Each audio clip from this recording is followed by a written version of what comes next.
రాష్ట్రంలో కొన్ని పార్టీలు చిల్లర డ్రామాలతో రాజకీయ లబ్ధి పొందాలని చూస్తున్నాయని మంత్రి తుమ్మల నాగేశ్వరరావు వెల్లడించారు. కానీ ప్రజలకు వారిని నమ్మే పరిస్థితిలో లేరని ఖమ్మంలో వివరించారు. కేంద్ర రాష్ట్రాల్లో 10 ఏళ్లు పరిపాలించిన బీజేపీ, బీఆర్ఎస్ రైతుల కోసం మొసలి కన్నీళ్లు కారుస్తున్నాయని విమర్శించారు. దేశంలోనే ఎక్కడా లేని విధంగా సీఎం రేవంత్ రెడ్డి నేతృత్వంలోని కాంగ్రెస్ ప్రభుత్వం 22 లక్షల మందికి 18,000 కోట్ల రుణమాఫీ చేసిందని వివరించారు. రైతు భరోసా ఖచ్చితంగా అమలు చేస్తామన్న తుమ్మల మంత్రివర్గ ఉపసంఘం సిఫార్సుల మేరకు విధి విధానాలు ఖరారు చేస్తామన్నారు.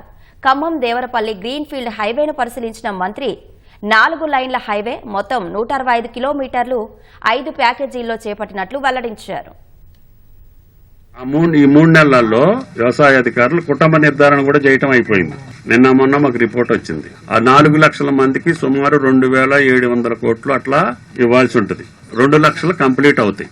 ఇంకొక 13-14 లక్షల మంది, 15 లక్షల మంది 2 లక్షల పైన ఉన్నోళ్ళు ఉంటారు. వాళ్ళకి మేము షెడ్యూల్ ప్రకటించి జనవరిలో ఏ పరిమితి కట్టాలి, ఫిబ్రవరిలో ఏ పరిమితి కట్టాలి, ఆర్థిక పరిస్థితి వెసులుబాటును బట్టి 10,000 కోట్లు 2 లక్షల పైన ఉన్నటువంటి వాళ్ళు వాళ్ళకి ఇచ్చినటువంటి షెడ్యూల్ ప్రకారంగా మేము షెడ్యూల్ ప్రకటించిన తర్వాత మీరు కట్టాలి.